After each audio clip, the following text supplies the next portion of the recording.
અમદાવાદમાં એક તરફ મેગા ડિમોલેશનની કાર્યવાહી ચાલી રહી છે અને હજારો પરિવાર બેઘર બની રહ્યા છે, ત્યારે બીજી તરફ શાહપુરના જ્યુપિટર મિલ EWS આવાસમાં 17 મકાનોમાં ગેરકાયદેસર વસવાટ કરનારાઓ સામે AMCની સ્ટેન્ડિંગ કમિટીએ કડક પગલાં લીધા છે. પ્રશ્ન એ છે કે જે લોકોને તંત્ર અસામાજિક તત્વ કહી રહ્યું છે તેઓ ખરેખર અપરાધી છે કે પછી ડિમોલેશનથી બેઘર થયેલા પીડિત પરિવાર.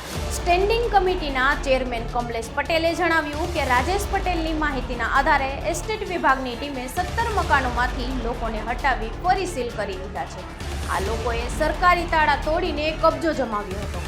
તંત્ર આ લોકોને અસામાજિક તત્વો ગણાવીને તેમની સામે FIR નોંધાવવાની તૈયારી કરી રહ્યા છે.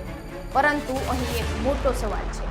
અમદાવાદમાં વ્યાપક ડિમોલેશન ચાલી રહ્યું છે, ત્યારે હજારો પરિવાર વૈકલ્પિક આવાસ અથવા સ્થળાંતરની વ્યવસ્થા કરવામાં આવી નથી.